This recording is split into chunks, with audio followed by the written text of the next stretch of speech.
Velkommen til Perspektivet. Igen. Regnen siler ned. Vi er havnet ind i efteråret. Det kan vi ikke komme udenom.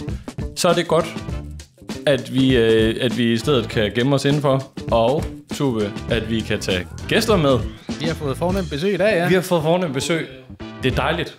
Det er dejligt, når vi får gæster. Så skal vi ikke lige sige velkommen til dig, Peter? Jo tak. Og stor fornøjelse. Jeg må være med. Første gang i Perspektivet. Hvis det går godt, ikke den sidste. Ja, det vil jeg gerne lige hænge op på, tror jeg. Jeg noterer lige den der. Tiden må vise. Lad os se, hvordan det går i dag. Vi skal snakke om en hel masse ting, og det skal vi nok komme ind på. Inden da, Peter, vil du ikke lige bare hurtigt præsentere dig selv? Jo.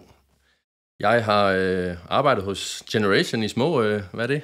Næsten 13 år, tror jeg det. Og har været omkring stort set alle kanaler.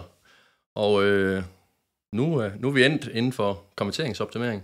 Og det er jo det vi skal tale lidt om i dag. Det er det bare. Og lidt søgemaskineoptimering også, for det var jo der, vi to sådan faktisk startede lidt. Det var der, det hele startede. You go way back. Det må man nok sige. Ja. Så det er jo en helt særlig gæst på den front. Og det er nemlig konverteringsoptimering, vi skal snakke om i dag, som vi skal grave lidt ned i. Et emne, jeg personligt føler, der bliver snakket overraskende lidt om, synes jeg, kontra hvor meget det egentlig fylder. Ja, i forhold til det udbytte, du har skaffet for dine kunder, Peter, ved jeg jo, vi har jo holdt et webinar for nylig faktisk om det, og jeg synes, det var temmelig imponerende resultater. Så ligesom Daniel siger, ja, det er egentlig overraskende, at det ikke fylder mere, fordi der er så meget at hente.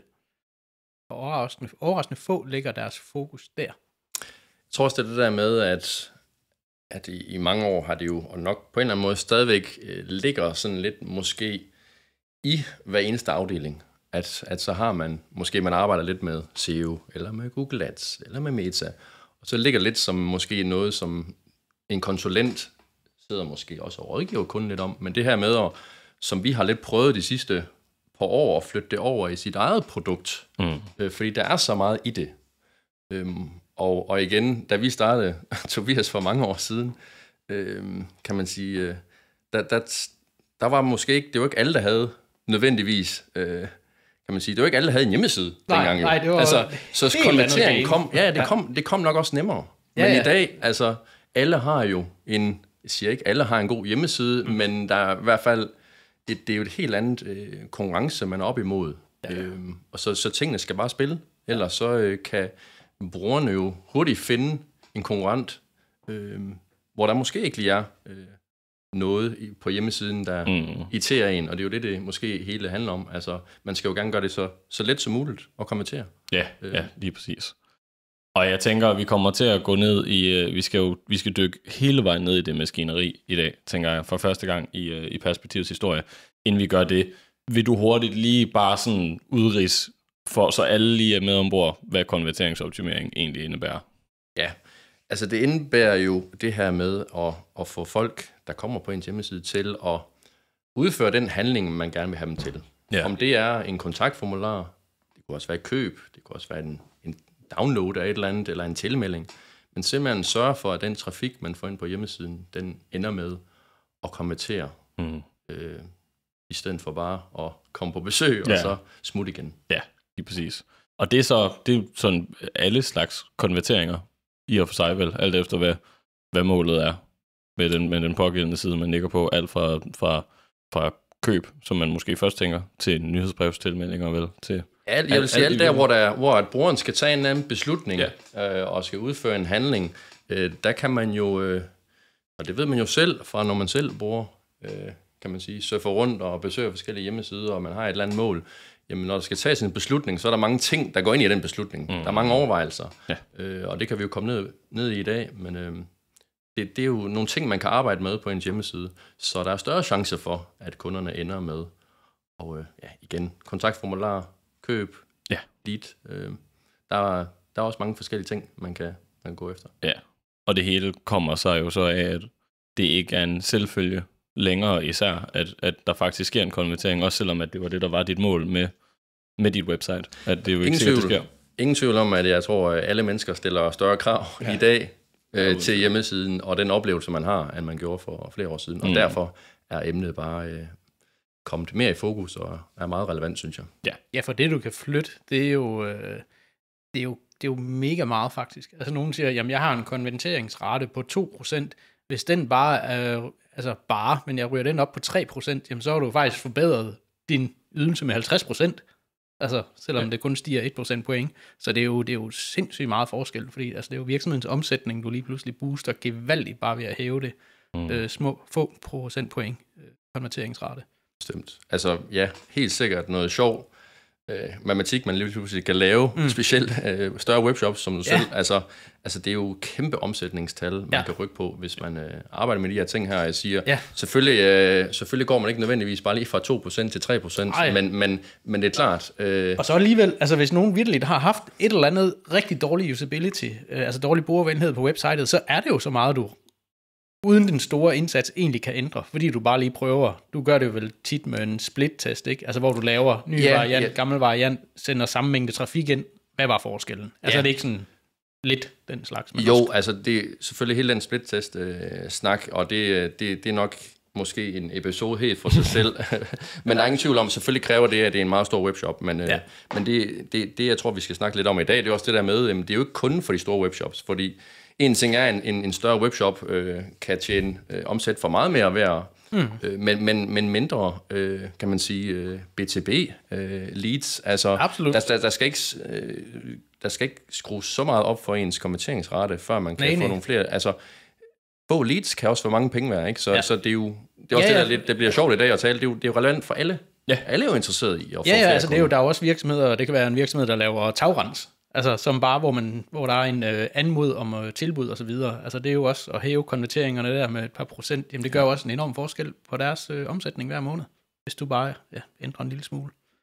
Ja, så, i hvert fald, altså man kan sige, uanset hvem man sidder nu og lytter med, altså uanset hvad du sidder med, om du sidder med altså lillebitte website eller kæmpe stor webshop, så er det her værd at spidse ører til at notere ned.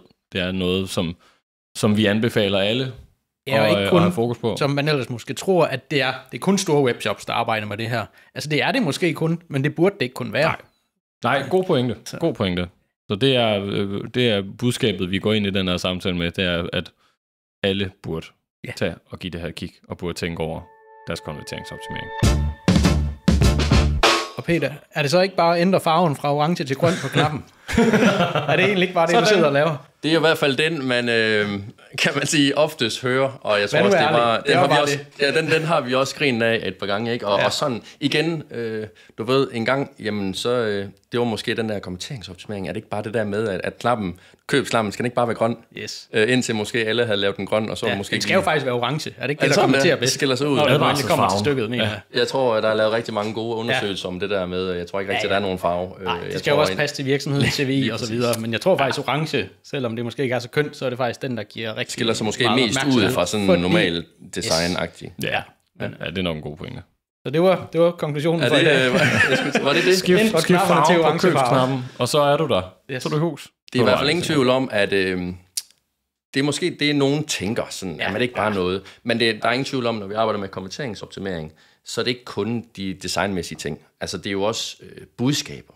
Det er selve indholdet, strukturen, specielt brugervenligheden, altså tekniske fejl. Altså, det er nærmest det, der nærmest nogle gange er det nemmeste, og måske ikke det sjoveste, men det er det med dumt at have en webshop eller bare en kontaktformular eller et eller andet, hvor der er noget teknisk på siden, som bare lige, du ved, skal rettes, eller du ved, som gør et eller andet, som forhindrer nogle folk i at kommentere. Så nej, altså, jeg oplever, synes jeg faktisk, ret tit, når jeg er på min smartphone og går ind på en eller anden shop, så kommer der cookie consent banneret, det går hen over et eller andet, jeg skulle have klikket på. Senere så kommer der en eller anden dum chatbox, der går hen over der, hvor jeg måske kunne lægge varen i kur, hvad ved jeg. Altså der sker så mange tekniske ting, hvor virksomheden bag tænker ikke over det, fordi de har jo accepteret cookies på deres computer, så de får ikke den pop-up. Live-chatten, den får de måske heller ikke, fordi de er logget ind og sådan noget. Så der er sådan en masse ting, hvor man er nødt til at sætte sig ind i brugerens sted og se, okay, jeg lander på det her website eller shop for første gang. Hvad sker der så? Der synes jeg godt nok, der er mange, der burde tage sig lidt sammen, han har sagt. Altså, fordi at, jamen det her, det fungerer jo ikke. Altså, du irriterer brugeren med alt det her smarte noget, du har lagt ind. Ja. hvert fald det, gode eksempler, det der, og det er også, som vi talte om også til det webinar, vi havde, der var jo også nogle eksempler på, simpelthen det der med, du ved, man ikke kan trykke på ting. Nå, det havde du konkrete eksempler, hvor knappen, der skulle udføre den handling, som man egentlig bad brugeren om, jamen den var ikke tilgængelig. Lige præcis. Det kunne lige så godt være, altså det værste ville jo nærmest være et eller andet checkout-flow på en webshop, ikke? Man ikke kan trykke næste eller gå til betaling, fordi på mobil, så er den knap forsvundet, eller står forkert, eller et eller andet, ikke? Ja, lige præcis. Så det er ikke kun en knap, der skal ændres farve på. Det er simpelthen det alt i den brugeroplevelse, som kunden har på en hjemmeside, man kan kigge ind på. Ja, så det er jo hele oplevelsen, som man har, som i sidste ende er det, der bidrager til, hvorvidt du faktisk når til ende med det. Og det, hvilket også betyder, at når vi så kigger på konverteringsoptimering, kunne jeg forestille mig, at der er rigtig, rigtig mange veje, man kan gå ind, når du skal begynde at arbejde med det, netop fordi det nærmest er alting, der påvirker det. Så hvis der er så mange veje, du kan gå, når du skal lave konverteringsoptimering, og du aldrig har gjort det før, hvor starter man henne? Hvad gør man? Det er jo sådan lidt... det kan være lidt forskelligt i forhold til, hvad for en type virksomhed man er. Jeg synes jo helt sikkert, det vigtigste er jo næsten at lave en prioriteringsliste. Fordi det du omtaler der, det er jo også det, da jeg startede med konverteringsoptimering, og kan man sige, dykket endnu mere ned i det her emne her, det er jo, at der er jo så mange inputsfelter, og man kan få så meget data. Ja. Kan man sige, bare gå ind i GA4, som mange virksomheder nok bruger, og få data der, jamen, hvor er det, man starter, og du får alt det her data, og hvad er næste skridt? Alle kan i hvert fald starte med at lave en prioriteringsliste. Man har, hvis man er, nu kan vi bare tage udgangspunkt i en BTB, et BTB-firma, som har nogle ydelsessider. De ved jo som regel, om det er de her 5 ydelser, vi har, det er dem, der er vigtige. Så er det klart, så gå i gang med dem, i stedet for at gå ind i Google Analytics, og så bare begynde at kigge på alle sider, og så se, jamen, fint nok at se, der er meget trafik med lav konvertering, men start nu der, hvor det giver bedst mening. Specielt hvis vi så tager en webshop, jamen, jeg vil nok starte med et check-ud-flow, fordi det er klart, hvis der er et eller andet helt til sidst, der gør, at folk ikke kan foretage det køb, de skal gøre, så kan man lidt tage trakten og så sige, jamen, nu kigger vi lige på check-outet. Okay, hvad er før? Det er kurven. Okay, er der noget i vores kurve, der skaber problemer? Okay, er der noget? Det er jo så det forrige skridt, det er måske på en produktside. Det gode ved en webshop, det er jo tit det der med, hvis du ændrer noget på en produktside, så det gælder jo for alle dine produkter. Ja. Så der kan du rimelig nemt ramme mange, hvor at på en BTB hjemmeside, jamen, ydelserne kan godt være bygget op på en forskellig, en hver sin måde. Så når du ændrer noget på en side, jamen, så er det tit kun den ydelse. Så er der måske lidt mere arbejde i, hvis man har, lad os nu bare sige, 10 vigtige sider. Så skal man ligesom køre en af gangen. Men ellers, man kan sige, konverteringsoptimering, det er jo en ting, hvad man måske selv, selvfølgelig kan man måske, som Tobias nævnte, man kan jo selv lige starte med at tage sin mobilenhed eller på computeren og bare køre en kunderejse igennem, og så se, om der er noget der. Men ellers, så det, jeg arbejder med i hverdagen, det er jo at bruge nogle værktøjer. Måske har man hørt nogle ord som heatmaps, brugeroptagelser. Man kan sige, heatmaps, det er jo simpelthen at gå ind og kigge, jamen, hvor er det, folk klikker? Hvor langt er det?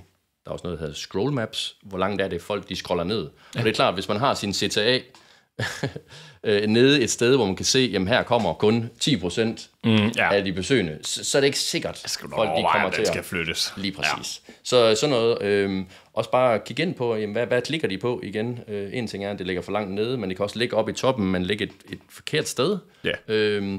Og specielt, kan man sige, hvis man hopper ud i sådan noget med heatmaps og scrollmaps, så ja, erfaring, det gør selvfølgelig, at man lidt nemmere kan se, hvor er fejlene henne.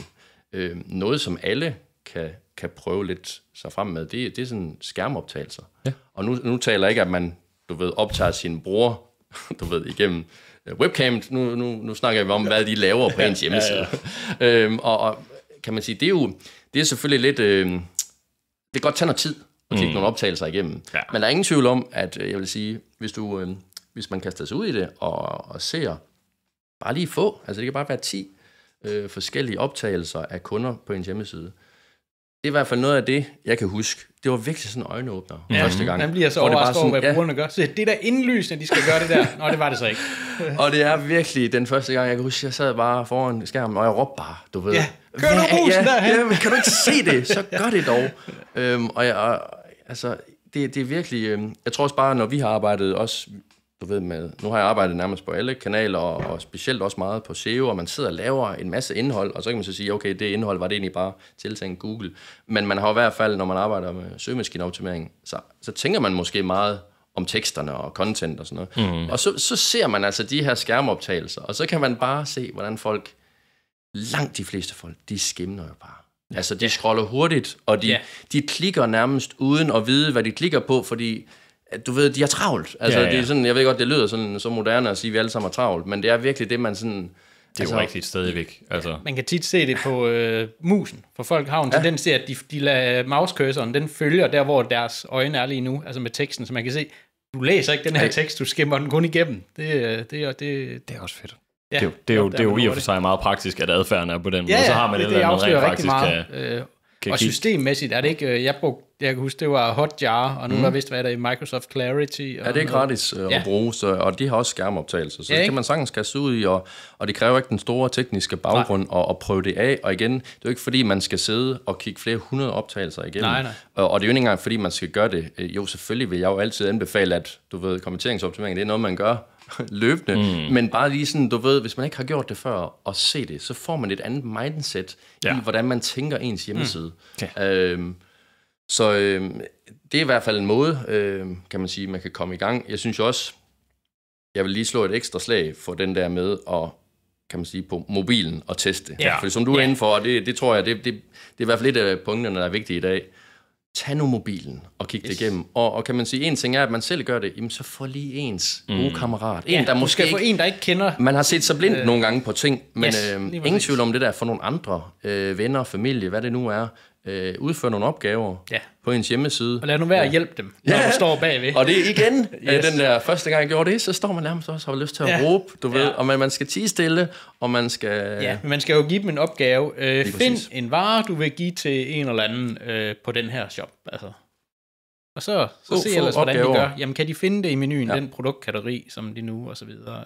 Og hvad med betalingsflowet, og var det nemt? Og man bliver næsten altid man kommer til at skrive så mange ting ned, at man har nok arbejdet opgaver til det meget det lange stykke tid. Og man kan sige, selvfølgelig skal man jo ikke begynde at lave hele sin hjemmeside om, fordi man har en kammerat, der sidder i sofaen ved siden af en, og man har fået måske også...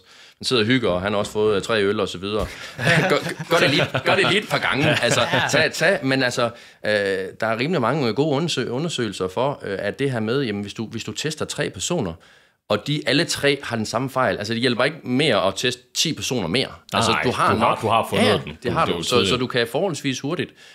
Og jeg siger ikke sådan en brugertest, den skal heller ikke tage 2 timer. Altså, det kan være en enkelt opgave eller 3 opgaver, men allerede der, så er du i gang.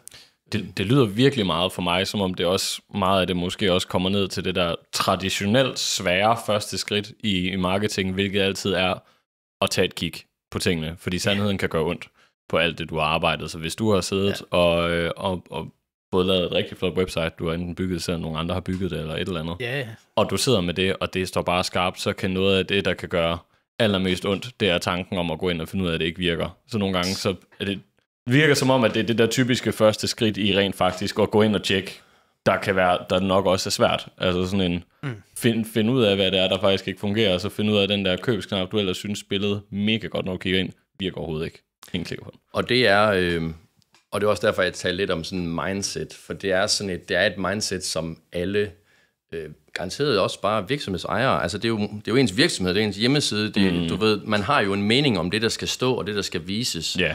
Men konverteringsoptimeringer, når vi kan lige nævne den hurtigt med det her med AB split-testing, og igen, det kræver rigtig meget trafik, så det er ikke alle.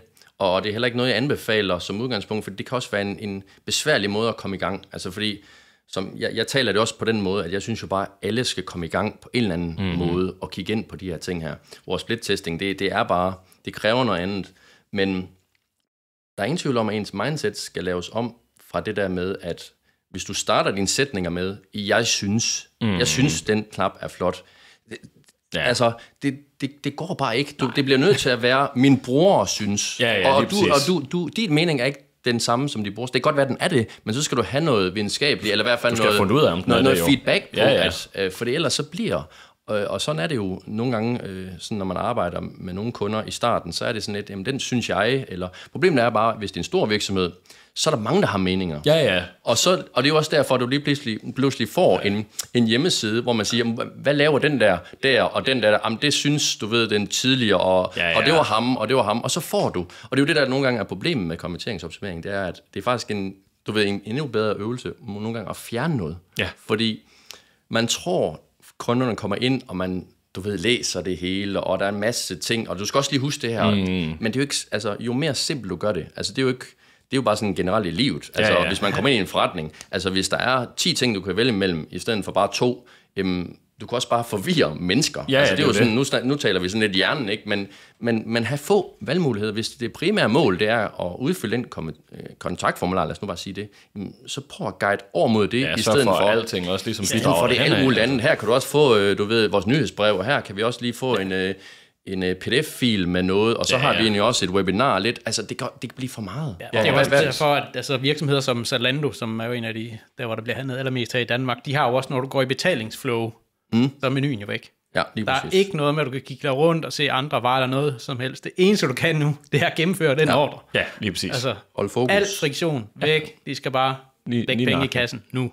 Ja. Og det giver jo mening. Ja. Altså, de vil ikke gøre det, fordi de bruger med mange ressourcer på optimering. 100%. Og det er også det der med, det ved vi arbejder også med landing pages, som er sådan lidt mere specifikke ting, man laver. Og det er jo også en af grundreglerne, er jo at lade fjerne menuen.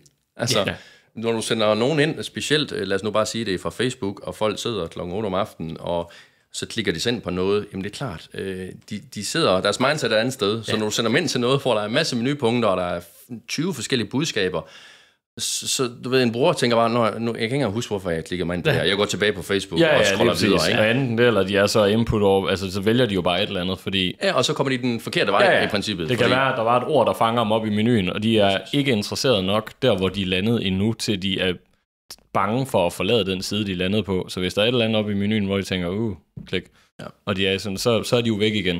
Så har du jo sådan set drejet dem længere tilbage. Ja. Og det er det der med, hold brugeren i hånden, altså guide dem. Ja. Det er det, man kan med konverteringsoptimering og arbejde med ens budskaber og CTA-knapper og så videre. Det er ligesom at sige, velkommen til den her side, men nu skal du herover. Ja. Okay, specielt inden for, hvis vi snakker webshops, altså meget køb på... Det ved du da trods alt, Tobias, på nettet. Altså impulskøb. Altså det har du da trods alt prøvet før. Jamen det er lige mig. jeg er yderst let på virkelig. og det er jo fordi, du garanteret er ind på nogle rigtig gode shops, der bare sådan, du ved, det er gjort nemt. Ja. Kan du huske, jeg kan huske, Asos var jo en af de var rigtig gode til, kan jeg huske, i mange år. Jeg havde virkelig en svaghed for, når der skulle købes tøj. De var en af de, jeg siger ikke, de var de første, men de var rigtig gode til at gøre det nemt at købe tøj. Ja. Du ved, det var dengang, hvor man bare, du kunne nærmest finde det tøj, du skulle have, og så kunne du nærmest, tjekke ud inden for få sekunder. Ja, nærmest altså, på produktsiden, bare trykke køb, og så bare afsted. Og sådan er det jo selvfølgelig blevet meget mere i dag, også specielt med Apple Pay og Mobile Pay. Altså, det er bare det der med, når det går det nemt for brugerne, så bliver de guidet, og så skal de nok ende med at købe. Ja. Det er jo det sidste. Tror du, der er kæmpe forskel på? Fordi nu har vi har snakket om mange forskellige retninger, og nu var de eksempler, vi lige har frem, sådan noget som Zalando og Asos og sådan noget. Hvis man nu sidder og har et lille bitte website, tror du, er der stor forskel på, hvordan du vil anbefale nogen at gribe det an, efter størrelsen på operationen, så at sige? Ja, jeg synes helt sikkert, altså det jeg sagde før med at hoppe ud i det, kan man sige, det gode ved at være en lille hjemmeside, det er jo også lige så meget, at der er ikke så mange beslutningstagere. Der er ikke en anden ledelse nødvendigvis, der skal overtales og kæmpe budgetter og alt muligt. Så jeg elsker også at arbejde med mindre kunder, hvor at det er oftest bare ejeren, man taler med, og det er måske også ejeren, der lidt sådan, står lidt for hjemmesiden. Måske har han selvfølgelig måske nogen til at hjælpe med hjemmesiden, men der er ikke så langt fra idé til at få det implementeret på hjemmesiden. Så på en eller anden måde, selvom at man måske som lille virksomhed kan sidde og tænke, om jeg er ikke stor nok til at tænke konverteringsoptimering, så det er jo lige før, at man skal udnytte at man faktisk ikke, altså at man nemmere kan have styr på hele operationen på samme tid, så at sige, så netop gå ind og kigge på det, fordi det er nemmere nu, end det nogensinde bliver ellers, faktisk. Ingen tvivl om det. Altså en ting er også bare måske, at mange har en hjemmeside i WordPress, eller fordi en ting er, at ja, selvfølgelig er der jo noget inden for konverteringsoptimering, hvor man siger, jamen, man bliver simpelthen nødt til at lave noget større om, hvis du vil rykke stort. Ja. Men sådan ser det ikke nødvendigvis, fordi jeg synes jo, alle hjemmesider, og det kan, der er jo ikke nogen hjemmesider, der har en 100% konverteringsrate, man skal altid forbedre. Ja. Og det kan man sige, hvis man som en lille virksomhed kan kaste sig forholdsvis nemt ud i tingene. Der er nogle, altså helt grundlæggende, en ting er, at man synes, at jeg er ikke tryg ved at begynde at skal Microsoft Clarity og Hotjar og sådan noget. Det er jeg slet ikke klar til, og GA4, det ved vi måske alle sammen. Det er der måske også nogen, der synes, det er lidt uoverskueligt at komme ind i. Det er der ingen, der har lyst til. Så altså, vi kommer nok ikke udenom, vi skal nævne AI på et tidspunkt, men man kan sige, det er jo ikke besværligt at gå ind og bede AI om nogle best practices.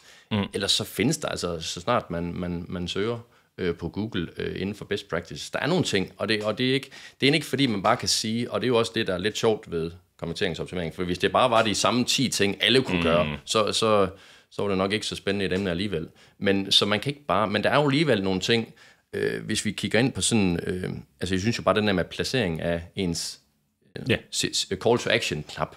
Altså, hvis den ligger nede i bunden eller inde i midten, jamen, så kunne det nok med 99% sikkerhed hjælpe, hvis du kom den længere op på din side.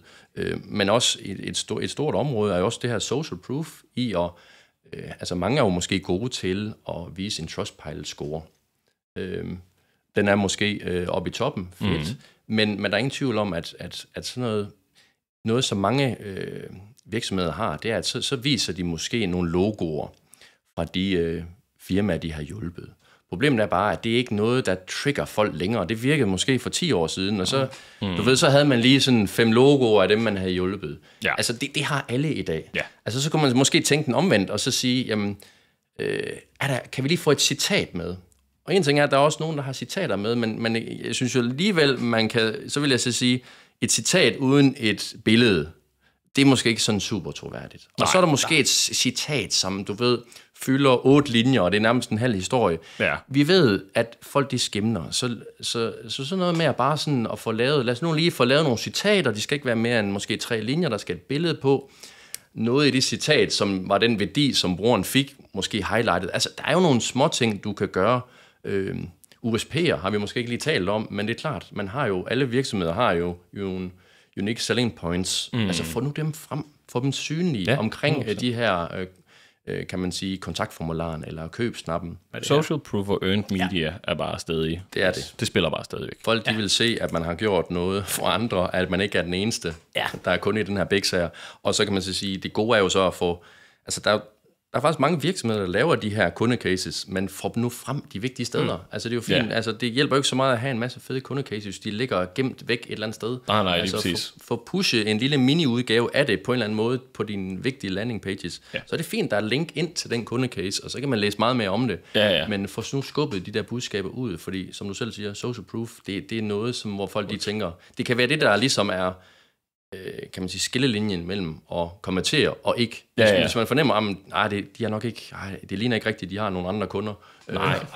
Jeg finder altså lige de andre herover, fordi der kan jeg se, de er der masser af kunder. Det bedste sted, nogen kan høre om din virksomhed, er jo fra nogen, der ikke i sig selv har interesse i, at din virksomhed rent faktisk sælger jo. Og det vil jo være dine kunder. De har jo ikke, når det ikke er nogen reel interesse fra deres side i at du sælger, så det er der ordene ligesom lige pludselig får en impact. Yeah. Så det skal man bare have med. Og det har altid virket, det kommer det jo nok bare også uendeligt lang tid til at blive ved med at virke. Og så, nu nævnte du AI. Vi kom ind på, vi fik hurtigt nævnt AI, og det skal man næsten også nævne nu. Der er faktisk ikke en eneste marketingdisciplin, hvor man ikke er nødt til lige at komme ind omkring det. Og jeg kunne forestille mig, at det også gælder for konverteringsoptimering.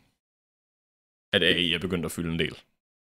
Ja, bestemt. Altså, man kan sige, der er jo mange ting i det emne.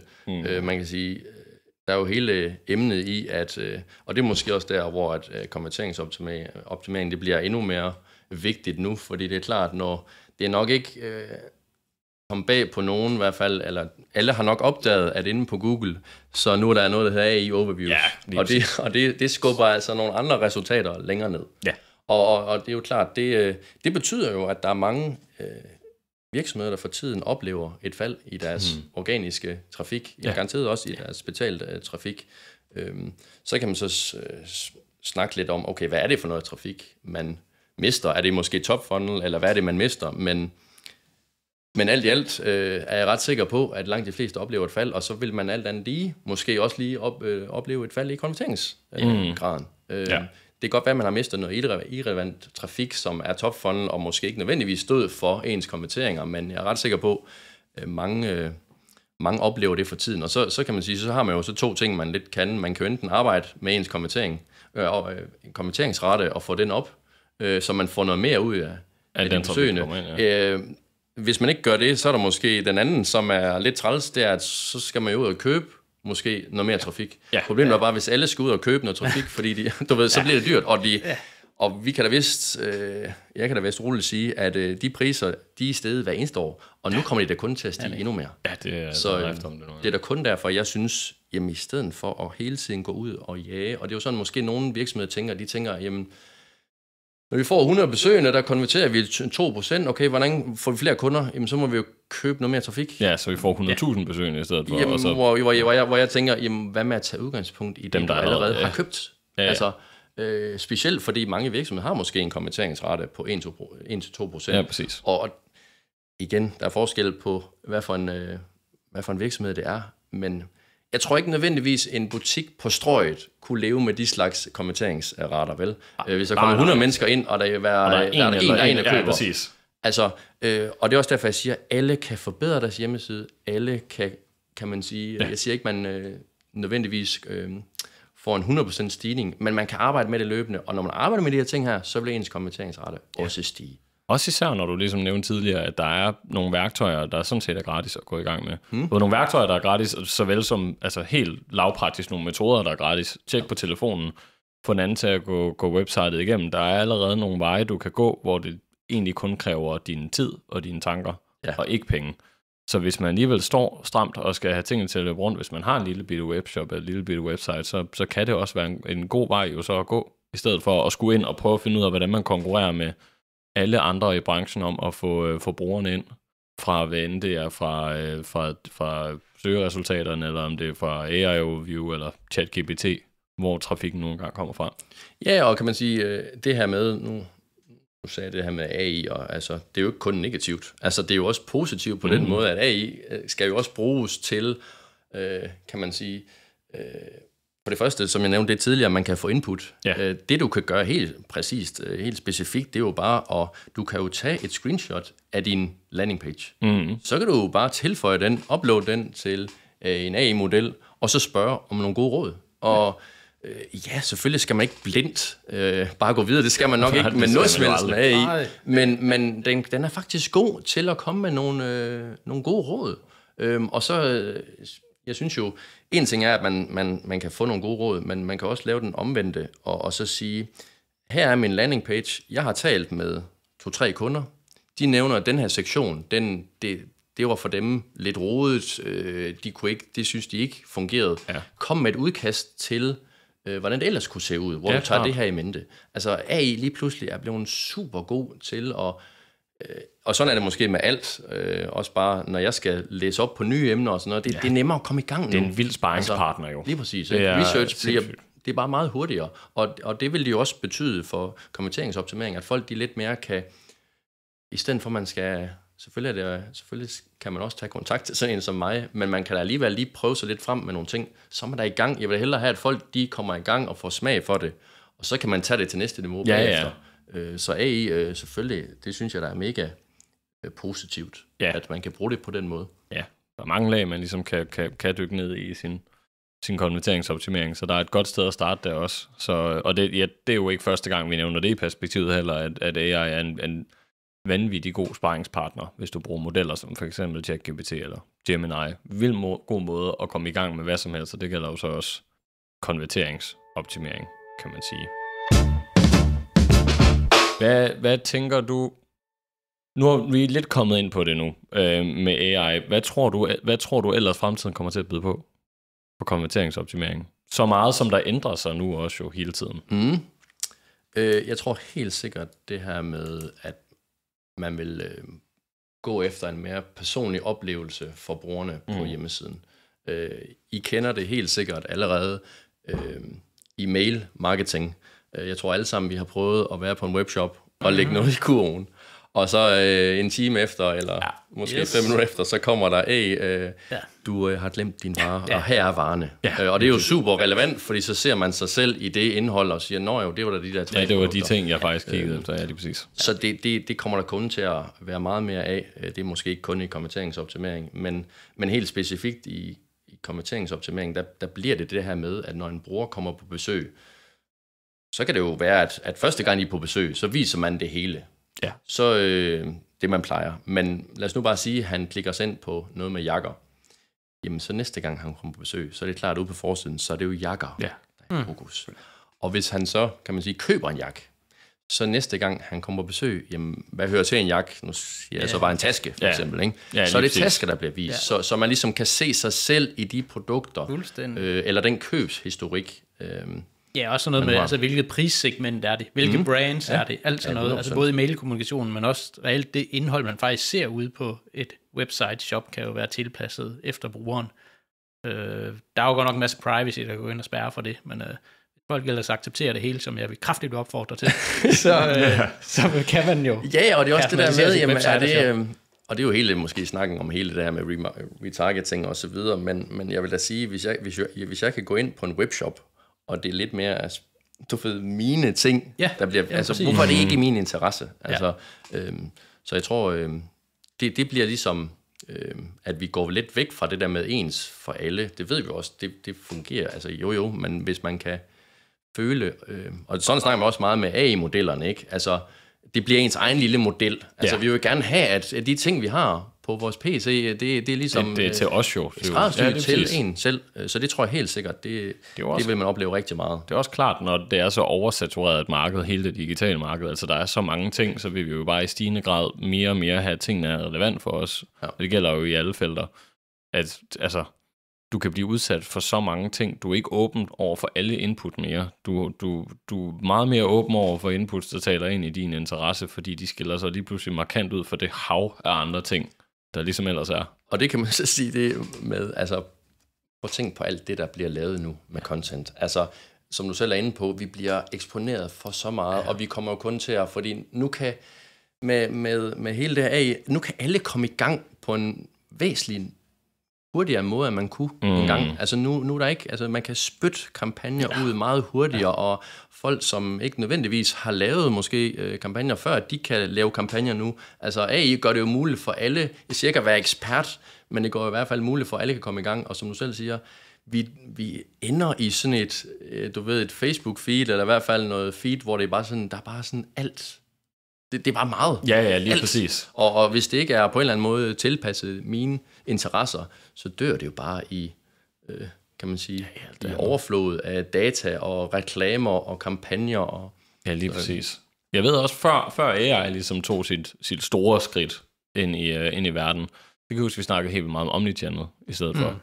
Det kunne jeg forestille mig, at man stadig gør. Det er bare lidt blevet overskygget af ordet AI. Men der snakkede man helt vildt meget om omnichannel også, at du skulle ligesom sørge for, at alle dine kanaler hjælp hinanden med at guide brugeren videre på rejsen, så de ikke ligesom blev tabt, fordi de flyttede kanal. Så at fysiske shops spiller sammen med webshops, og som du selv sagde også, at din e-mail, altså marketing, ligesom også spiller sammen med deres oplevelse på webshoppen, så hvis de har puttet noget i kurven, så er der ligesom noget, der bliver foldet op herover og så videre. Er det stadig også en ting, der er meget fokus på? Ja, altså jeg synes jo, nu snakker vi selvfølgelig om det her med, at indholdet er i forhold til, hvis jeg har været på en shop før, og jeg har købt et eller andet, eller trykket på en, men der er jo også hele den, som jeg også tror bliver stort, det her med, og det er der jo måske på allerede i forhold til en landing page, men man kan heller ikke, det er fint nok, man har en hjemmeside, og så har man nogle vigtige undersider, men ham, der kommer fra Facebook, som har en tålmodighed, der måske er 2 sekunder. Han er altså meget anderledes for ham, der kommer over fra det organiske, som måske vil have tid. Han har ikke noget imod at læse op på ting, så det der med at sende al trafik samme sted hen. Altså, jeg har jo nogle kunder, jamen der arbejder vi med det her med, jamen, den her landing page, den bruger vi til trafik fra Meta. Ja. For det ved vi, det er de her slags brugere, der altså du ved... Jamen, det er jo typisk nogen, der er blevet, de har fået et budskab, de ikke selv har opsøgt, proppet ned i halsen. Ja, de skal virkelig de er meget højere op i trakten jo. Hvorimod en bruger fra Google Ads eller SEO, det er jo en, der aktivt har søgt efter et givet produkt eller ydelse, så de har jo tiden. Så det er jo, man skal, altså hvad er brugerens intent, hvad hedder det, deres hensigt. Ja, altså det er jo det, vi lige skal huske for jer. Det er jo super vigtigt, som du siger, Peter, og så imødekomme det, altså de 2 forskellige typer med hver sit content. Ja. I stedet for bare at smide alle ned i samme spand, og så tro, at den her side, den virker bare for alle. Fordi det er overhovedet ikke sådan, altså, hvis du forsøger at ramme alle, så rammer du ingen. Det er man nødt til at have for høje i dag. Det er den gode gang. Den tror jeg også, vi har sagt et par gange i perspektivet efterhånden. Det der med at skyde med spredhav. Den gælder også i dag. Ja, lige præcis. Hvis toppen af din traktor også er for bred, så får du lige pludselig ikke nogen ind. Så det synes jeg giver god mening. Hvis man lige skulle give et par sidste hints, inden man begynder at nærme sig slutningen, Peter. Hvis man så går i gang, lad os sige, du sidder her og lytter til det, og tænker, nu går jeg i gang med noget konverteringsoptimering. De har fået nogle gode tips til at komme i gang. Har du nogle gode tips til, hvad de skal lade være med? I hvert fald, nu har jeg været inde på nogle af tingene, men helt sikkert det der med at blive ved med at bygge din hjemmeside op med, hvad man selv synes. Kan vi ikke lige prøve, og jeg ved godt, det er svært. Det er mega svært. Jeg kan sagtens sætte mig ind i det der. Men lyt nu til brugerne, og kom nu i gang med at få noget input, som ikke kun er din egen eller medarbejderens. Og det er jo ikke kun en virksomhedsejer. Det er jo lige så meget til en konsulent, der sidder. Altså, det er jo med alle, der arbejder med ting. Det der med, at man stiger sig blind, når man arbejder med noget, og så, det synes jeg lige, det går vi videre med. Det er jo ikke, man kan sige, det er jo ikke alle, der kan gå ud og lave store brugerundersøgelser, men det er jo derfor, jeg har prøvet sådan lidt i dag, og sådan det der med, hvad med bare en lille brugertest? Ja. Eller at bruge AI til at spørge ind til nogle brugertyper, og sådan noget. Man kan godt få nogle gode input til sådan nogle ting, man kan tage med sig videre, når man skal sidde med det her. Så man lidt mere baserer de ændringer på ens hjemmeside på noget, man har noget konkret fra, og ikke bare, for jeg tror, der er for mange, der sidder bare og leger med, jamen, så gør vi lige det. Eller kunne det ikke være sjovt, hvis den... Altså lidt tilbage det der med farven, du ved. Jamen, så prøver vi med den her farve. Ja. Altså, få nogle input. Men også lige så meget det der med... man behøver jo ikke at starte sådan stort ud. Jeg tror ikke, man skal tænke... Nu har vi været omkring mange forskellige ord med heatmaps og optagelser og så videre. Start med én ting. Prøv det af, så er jeg sikker på, at man får blod på tanden og prøver noget mere. Men jeg vil sige, sådan for i hvert fald, det der var vigtigt for mig sådan at nævne i dag, det var det der med, få lavet den brugertest, få gjort det, så er jeg sikker på, at vi ses på et tidspunkt. Fordi så kommer du til at synes, det er mega spændende. Og så er der bare endnu flere, der kommer til at få øjnene op for konverteringsoptimering som en decideret kanal, og ikke bare noget, der ligger over i højre side, og det er også lige noget, vi skal huske, når vi er færdige med vores hjemmeside, og vi er færdige med kampagnerne. Altså, det er jo sådan nogle ting, man skal tænke ind i, før man laver, ens hjemmeside. Ja. Så sige, når den skal til at, så skal vi lige tænke over det her, og før man laver ens kampagner, og altså, i stedet for det skal være, jeg tror, konverteringsoptimering har i mange år været sådan, at man gik live med nogle ting, man satte kampagnen i gang, nej, det konverterer ikke, som det skal. Hvad gør vi nu lige her? Altså, så det der med, jo flere, der sådan måske bevæger sig ud af det, jo mere tror jeg, vi får det indarbejdet tidligere i stort set alle former for marketing. Lige præcis. Så det store budskab herfra er vel, drop synsningerne, og kom i gang. Der er mange lag at gå ned i, så... Ja, og så lad være med at være bange for det. Ja. Altså, det er nemt at komme i gang. Det sværeste i marketing jo, at lade være med at være bange for det. Selvom konverteringsoptimering, det lige pludselig bliver et langt ord, så er det altså ikke, det er ikke farligt. Nej. Jamen Peter, tak for udfoldet. Jeg var ved at sige hele konverteringsoptimeringsmaskineriet. Det tror jeg vil være en overdrivelse. Der er meget mere. Det maskineri tror jeg er meget, meget større nu. Det kan være, at vi lige skal have dig ind igen til en kapitel 2. Så når man lige har været i gang med og teste af og har lagt synsningerne på hylden, så kan man komme tilbage og finde ud af, hvad næste step så skal være, og hvor man skal bevæge sig henad. Det vil jeg meget gerne være med til en anden gang. Du skal i hvert fald have stor tak for at komme hele vejen omkring, og for at gøre os meget klogere på det her emne, som der bliver snakket alt for lidt om nok i virkeligheden. Hvis der er andre emner, som man sidder og sætter sig nysgerrig på og tænker, at det vil jeg også gerne vide meget mere om, så er der heldigvis noget, man kan dykke ned i. Vi har flere afsnit af Perspektivet selvfølgelig, man kan dykke ned i. Ellers så kan man gå ind på generation.dk. Der har vi et virvar indhold der. Vi har alt fra artikler om alle emner inden for digital marketing, tror jeg lige så stille nærmer sig. Vi holder jævnligt webinar, hvor specialisterne for Generation, de deler ud af deres grundige viden omkring det, de har deres speciale indenfor. Og ellers så har vi også, ellers så deler vi også jævnligt indhold på vores sociale medier, så man kan følge os på Facebook, Instagram og LinkedIn, så man også opdateret sig snart, der er et eller andet. Ellers så kan man også tilmelde sig vores nyhedsbrev. Så får man det også direkte i indbakken, når der er et eller andet. Så er vi i hvert fald klar til at dele mere indsigt indtil næste gang Peter han kommer forbi og gør os endnu klogere på konverteringsoptimering. Peter, tusind tak fordi du var her. Det var en kæmpe fornøjelse. Selv tak. Og ellers så ses vi jo bare derude. Tak for i dag.